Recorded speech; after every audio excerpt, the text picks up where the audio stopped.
ধরি আমার কাছে একটি সাবস্পেস আছে ভি, যেটি হচ্ছে আর এন এর সদস্য। তাহলে ভি হলো একটি সাবস্পেস এবং এটি হচ্ছে আর এন এর সদস্য। এবং ধরি যে আমি এর ভিত্তি জানি, তাহলে আমার এখানে একটি সেট আছে। আচ্ছা, তার ব্যাকেট একটু সুন্দর করে আঁকি।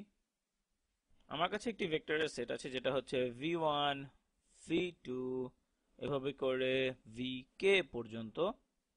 এবং মনে করি এটা সমান, এটা হচ্ছে v এর বেসিস বা ভিত্তি, v এর বেসিস। তোমরা মনে রাখো এই ভেক্টরগুলো v কে স্প্যান করে এবং এরা লিনিয়ারলি ইন্ডিপেন্ডেন্ট, এবং এরা ন্যূনতম ভেক্টরের সেট যারা v কে স্প্যান করে। এখন আমি যদি তোমাকে জিজ্ঞেস করি যে v এর ডিমেনশন বা মাত্রা কত, এটা হচ্ছে তোমার বেসিসে ভেক্টরের সংখ্যা যত তত। এবং আমি এখানে দেখতে পাচ্ছি যেখানে kটি ভেক্টর আছে, সুতরাং v এর ডিমেনশন বা মাত্রা হবে k। এখন আমরা এখান থেকে বের করতে চেষ্টা করব যে v এর লম্ব পূরক বা অর্থোগোনাল কমপ্লিমেন্টের মাত্রা কি।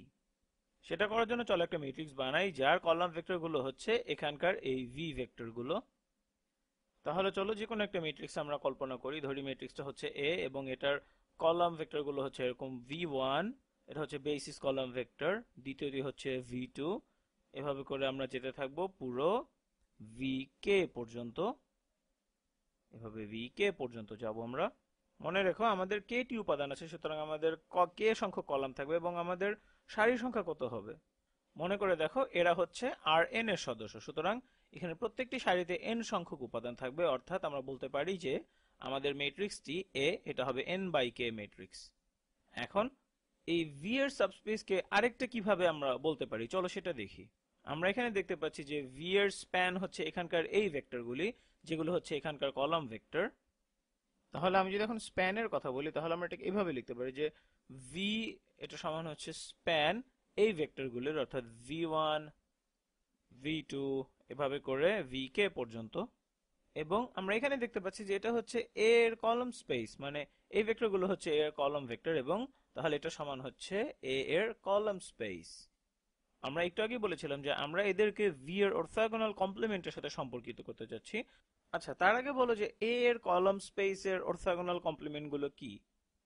কলাম স্পেস অফ এর অর্থোগোনাল কমপ্লিমেন্ট কি হবে সেটা আমি তোমাদের মনে হয় 2-3টি ভিডিও আগে দেখিয়েছিলাম।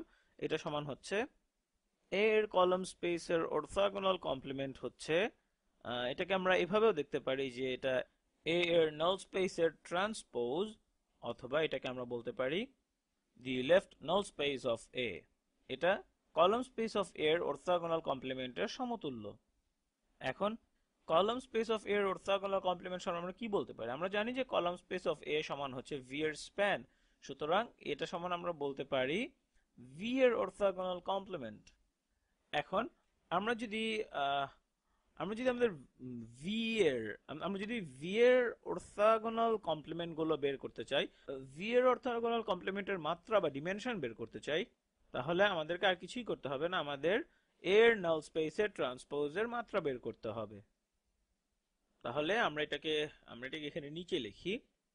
এটা হচ্ছে ডিমেনশন বা মাত্রা, অর্থাৎ ভি এর অর্থোগোনাল কমপ্লিমেন্টের ডিমেনশন বা মাত্রা সমান হচ্ছে এ ট্রান্সপোজের মাত্রা বা ডিমেনশন।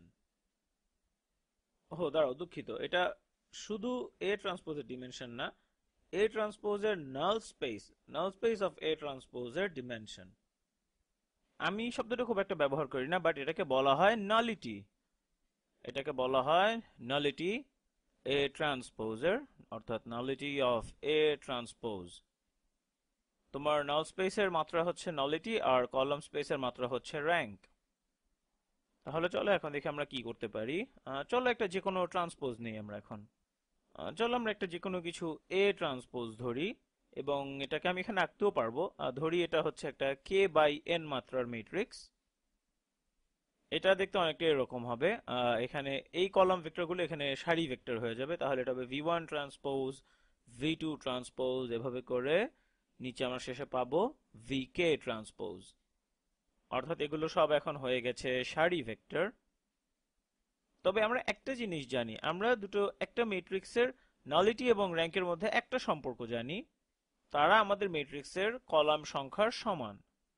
আমরা জানি আমরা এখানে এটাকে বলতে পারি এভাবে যে আমাদের এ ট্রান্সপোজের র্যাঙ্ক অর্থাৎ র্যাঙ্ক অফ এ ট্রান্সপোজ যোগ আমাদের এ ট্রান্সপোজের নলিটি অর্থাৎ নলিটি অফ এ ট্রান্সপোজ, এটা সমান হচ্ছে এ ট্রান্সপোজের কলামের সংখ্যা।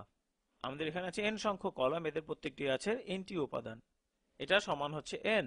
এটা আমরা বেশ কিছুদিন আগেই দেখেছিলাম, তবে এটা মানে তোমরা যদি মনে করতে চাও এটা আমরা কোথা থেকে পেয়েছি, আমরা বলতে পারি আমরা যদি এ ট্রান্সপোজকে কতগুলো কলাম ভেক্টর হিসেবে লিখতে পারতাম, যেটা আমরা লিখতে পারি।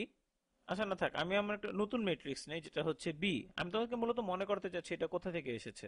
ধরি আমার এখানে একটা ম্যাট্রিক্স আছে বি এবং এটার অনেকগুলো কলাম ভেক্টর আছে বি1 বি2 করে বিএন পর্যন্ত। এবং আমি যদি এটাকে রিডিউসড রো এচেলন ফর্মে নিয়ে যাই তাহলে আমি কি পাবো? তুমি এখানে কিছু পিভট কলাম পাবে এবং কিছু নন পিভট কলাম পাবে।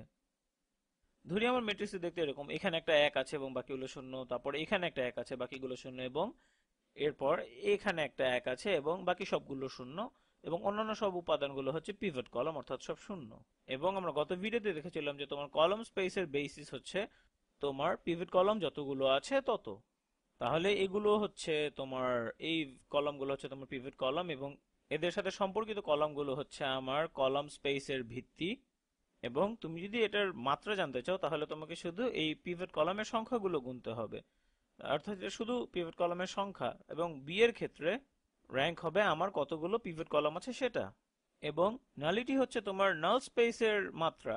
এবং আমরা অনেক ভিডিও করেছি যেখানে আমরা ম্যাট্রিক্সের নাল স্পেস বের করেছি, যে এর মাত্রা হবে কতগুলো নন পিভট কলাম আছে অর্থাৎ কতগুলো ফ্রি কলাম আছে সেটার সংখ্যা। এবং তুমি যদি এমন কোনো ম্যাট্রিক্স পাও যেখানে কোনো ফ্রি ভ্যারিয়েবল নেই বা ফ্রি কলাম নেই, তাহলে তোমার নাল স্পেস হবে আর কিছুই না, কেবলমাত্র শূন্য ভেক্টর। তোমার ফ্রি ভ্যারিয়েবলের সংখ্যা যত বেশি হবে তোমার নাল স্পেসের মাত্রা ততই বেশি হবে। এবং এই ফ্রি কলামগুলো তোমার নাল স্পেসের একটি ভিত্তি গঠন করে। তার মানে আমরা বলতে পারি যে তোমার নাল স্পেসের ভিত্তি কলাম এবং কলাম স্পেসের ভিত্তি কলামগুলো যোগ করলে আমরা পাবো মোট কলাম সংখ্যা। যদিও এটা আগে তোমাদেরকে দেখেছি, তারপর আমি এখানে আরেকবার তোমাদেরকে দেখিয়ে দেওয়ার প্রয়োজন বোধ করলাম। এখানে আমি আসলে এটা আলাদাভাবেই করেছি, মানে বি ভেক্টর দিয়ে করেছি শুধু তোমাদেরকে মনে করিয়ে দেওয়ার জন্য আমাদের উপরের শর্তটি যেটা আমরা লিখলাম এটা আসলে কোথা থেকে এসেছে। এবং আমি তোমাদের গত ভিডিওতে দেখেছি যে এ ট্রান্সপোজের র্যাঙ্ক এটা হচ্ছে এ এর র্যাঙ্কের সমতুল্য। তার মানে এখানে এটাকে আমরা লিখতে পারি র্যাঙ্ক অফ এ। এবং আমরা গত ভিডিওতে দেখিয়েছিলাম যে আমরা কোনো ম্যাট্রিক্স যদি ট্রান্সপোজ করি তাহলে এটার র্যাঙ্ক বা এটার কলাম স্পেসের মাত্রার কোনো পরিবর্তন ঘটায় না। যাই হোক, এখন আমরা এই কথাটাকে এখানে এভাবে আলাদা করে এভাবে লিখতে পারি, র্যাঙ্ক অফ এ যোগ আমাদের এ ট্রান্সপোজের নালিটি অর্থাৎ নলিটি অফ এ ট্রান্সপোজ সমান হচ্ছে আমাদের কলাম সংখ্যা অর্থাৎ n। আমরা জানি র্যাঙ্ক হচ্ছে এ এর কলাম স্পেসের মাত্রা এবং এ ট্রান্সপোজের নালিটি সমান হচ্ছে এ ট্রান্সপোজের নাল স্পেসের মাত্রা। এটা আসলে আমরা নালিটি সংজ্ঞা থেকে এই জিনিসটা পেয়েছি এবং এদের দুটি যোগফল সমান হবে n। এখন প্রশ্ন হচ্ছে এর কলাম স্পেস কত? কলাম স্পেস অফ এ হচ্ছে উপরের এই ভেক্টরগুলোর স্প্যান অর্থাৎ যেটা হচ্ছে আমাদের ভি এর ভিত্তি, যেটাকে আমরা লিখতে পারি ভি এর মাত্রা, অর্থাৎ কলাম স্পেস সমান হচ্ছে আমাদের ভি সাবস্পেসের মাত্রা বা ডিমেনশন। এরপর হলো এ ট্রান্সপোজের নাল স্পেস কত? আমরা উপরে এটা দেখেছিলাম, এখানে এটা ছিল ভি এর অর্থোগোনাল কমপ্লিমেন্ট, অর্থাৎ আমরা এটাকে এভাবে লিখতে পারি ভি এর অর্থোগোনাল কমপ্লিমেন্টের ডিমেনশন বা মাত্রা, এবং এটা পুরোটা সমান হচ্ছে n। এবং এই ফলাফলটাই আমরা চাচ্ছিলাম। ভি যদি আর এন এর একটি সাবস্পেস হয়, আমি এটাকে লিখে ফেলি, ভি যদি আর এন এর একটি সাবস্পেস হয়, V is a subspace of R N, এটা হচ্ছে এখানের এই এনটি, তাহলে সেটা এবং অর্থোগোনাল কমপ্লিমেন্ট অফ ভি এর ডিমেনশন বা মাত্রা এই দুটো জিনিস সমান হবে n।